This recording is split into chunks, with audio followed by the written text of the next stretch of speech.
Buenos días, buenas tardes, buenas noches, profesor. Bueno, este es nuestro trabajo de Maximiliano y habla Zoom. Espero que le guste mucho. Ya bueno, ya una vez abierto el ploteo, vamos a trabajar con los elementos que nos toca simular acá en nuestro circuito RLC. ¿Ya? Entonces, como sale nuestro trabajo, tenemos que tener una resistencia, un inductor y un capacitante. ¿Ya? Nuestra resistencia la pasamos a un tablero PLC, lo giramos, el inductor, nuestro capacitor. También vamos a necesitar un generador de señales y un osciloscopio, que serían todos nuestros elementos a trabajar. Unimos las líneas de entrada y salida.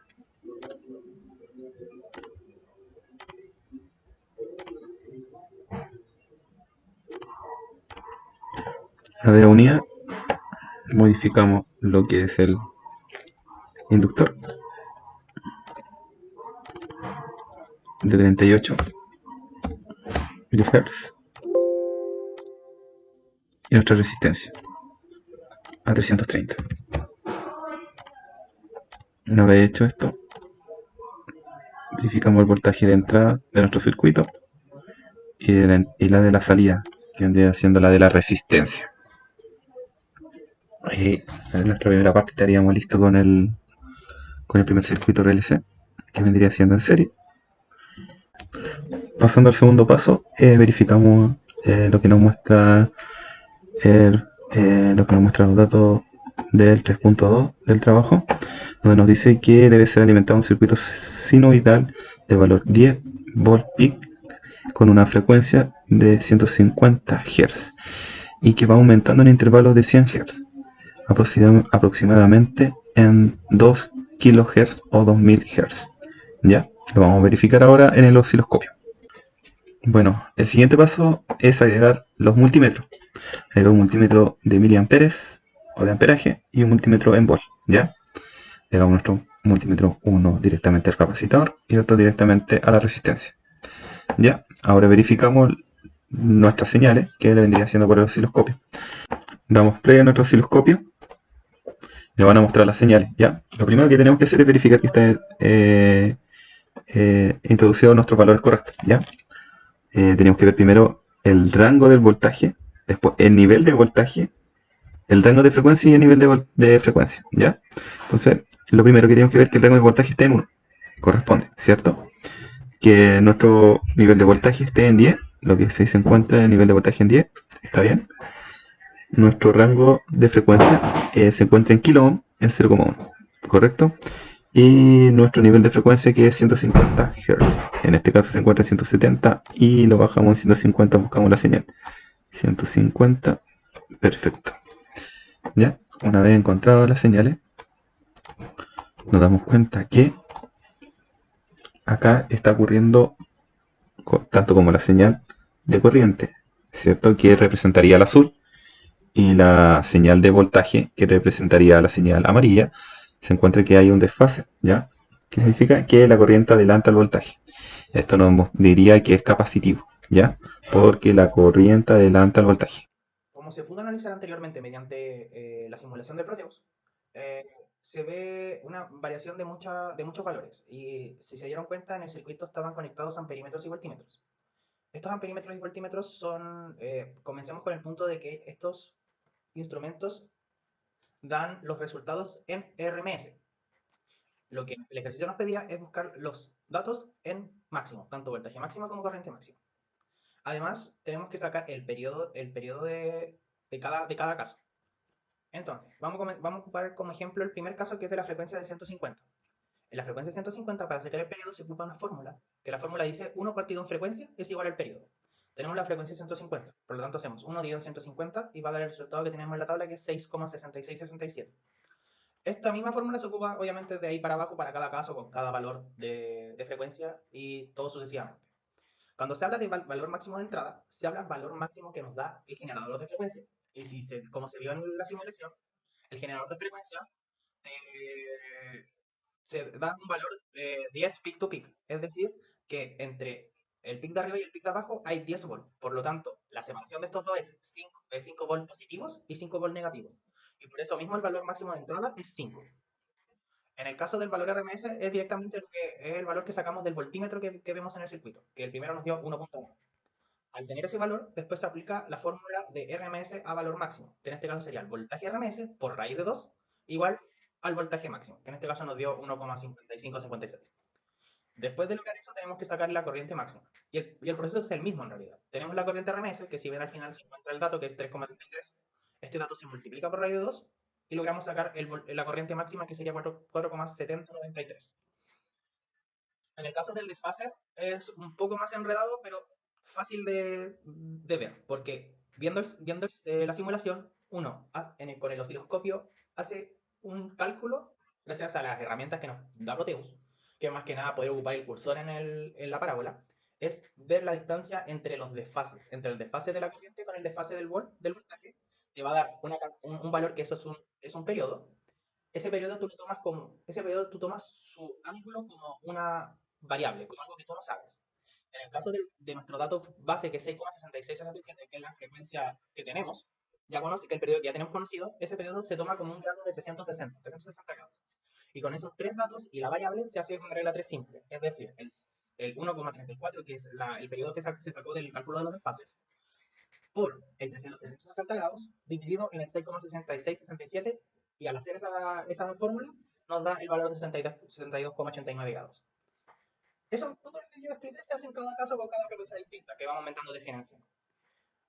Al analizar el circuito y analizar la tabla que se dio, uno se puede dar cuenta de que al haber un desfase positivo, hay un circuito capacitivo, y al haber un desfase negativo, se ve un circuito inductivo. Así de simple.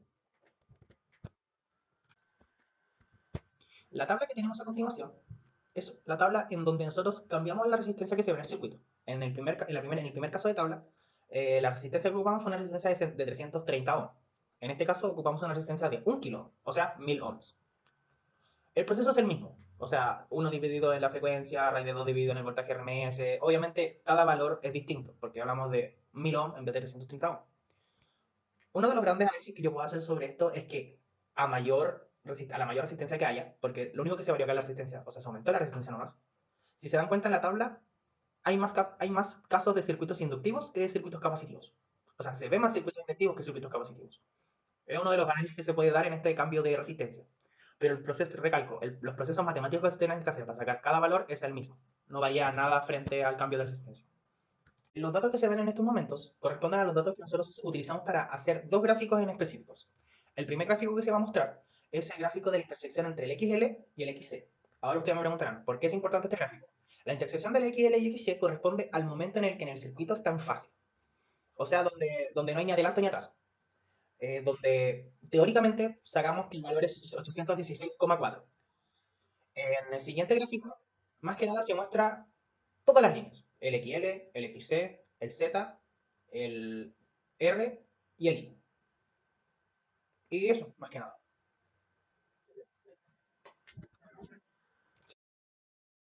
Bueno, ahora analizaremos el circuito en paralelo, con los tres elementos que nos pidió el profesor, que es la inductancia, el capacitivo y el resistor, ¿ya?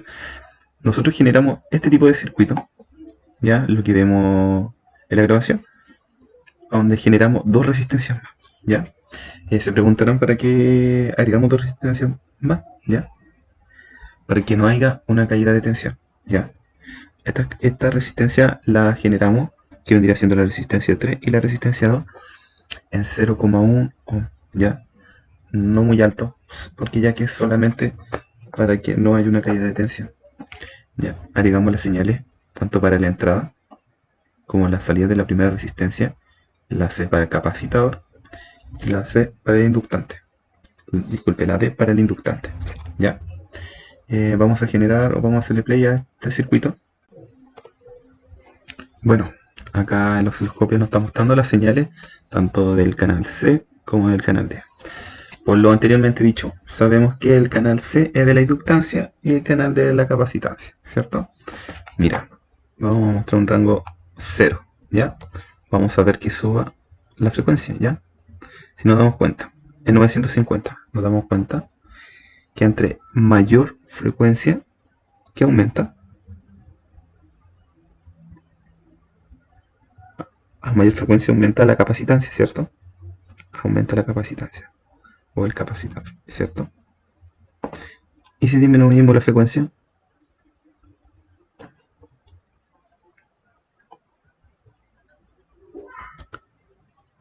aumenta la capacitancia y disminuye la inductancia, ¿ya? Entonces, si nos damos cuenta, en el gráfico lo mostramos de una variable más. A mayor frecuencia, ¿cierto? ¿Qué pasa? La inductancia aumenta y a menor frecuencia la capacitancia o el capacitor aumenta, ¿ya? Ese es el cambio que nosotros podemos tenerlo en un circuito paralelo. Vamos al punto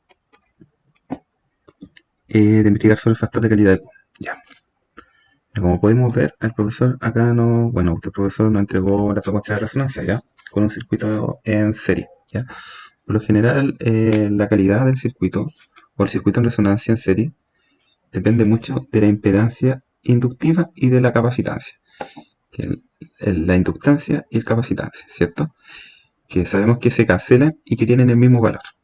Y están en contrafase, ¿ya? Por eso se cancelan y tienen un valor cero, ¿ya? Por ello se le llama como un circuito resistivo puro, ¿cierto? Bueno, por este medio también podemos ver que tenemos un parámetro que evalúa también el circuito de resonante en serie, que evalúa el factor de calidad de la relación del circuito, ¿ya? Que esto lo podemos tomar, que vendría siendo el valor de la impedancia inductiva, ¿ya? Que es la relación entre la impedancia inductiva y la resistencia a la frecuencia de resonancia, ¿ya? Como muestra acá el ejercicio del profesor. O algo más gráfico que podemos verlo en el ploteo, ¿ya? Ya, acá en el osciloscopio podemos ver mejor las señales, ¿ya? Como podemos ver, acá la calidad es la efectividad. Entonces, entre menos ancha hay una mejor calidad, ¿ya? Que eso se le podría decir un banda ancha, ¿ya? Entre más ancho, menor calidad que se le asocia, y entre menor ancho es más selectivo. En este caso, si podemos ver como algo representativo, repito, como algo representativo, en esta señal podemos ver que hay más selectividad, ¿cierto? Hay más calidad. En cambio en esta, una menor. Y eso tiene que ver con el factor Q. Resonancia mecánica. Todos los cuerpos tienen una resonancia natural de vibración. Ejemplo, si golpeas con un golpe a un objeto de cristal o cualquier objeto, este va a vibrar a su frecuencia natural. Si colocamos objeto en un entorno donde hay una frecuencia igual a su entorno, o bueno, a su frecuencia natural, el objeto empieza a vibrar ya que entró en resonancia con el entorno. Cuando el objeto vibra, queda una onda, pero cuando entra en resonancia, la amplitud de dicha onda aumenta. O sea, el objeto va a seguir vibrando a una misma velocidad, pero a una distancia mayor de vibración, como podemos ahora mostrar en el objeto. O sea, si podemos tener, o sea, el objeto le damos una frecuencia a su frecuencia natural, esta aumenta. Y esta, ¿qué hace? Que el objeto vibre a una misma velocidad, pero a una mayor distancia, como se puede ver en el ejemplo. Resonancia eléctrica. De la resonancia eléctrica que tiene la corriente alterna, que se comporta como una onda. Entonces, cuando el circuito entra en resonancia, la amplitud de esa onda aumenta, llegando a su máximo valor permisible. Esto quiere decir que la corriente y el voltaje, dependiendo del tipo de resonancia eléctrica, aumenta muy por encima de su valor. Este aumento desmedido de la corriente o del voltaje se debe a que el circuito se vuelve resistivo puro, como si las características resistivas e inductivas desaparecen. Pero tienen una consecuencia, que es que dicho sistema tenga valores muy altos de corriente y voltaje, que esto puede acabar con los equipos electrónicos. Aunque antiguamente las radios funcionaban con este tipo de principio.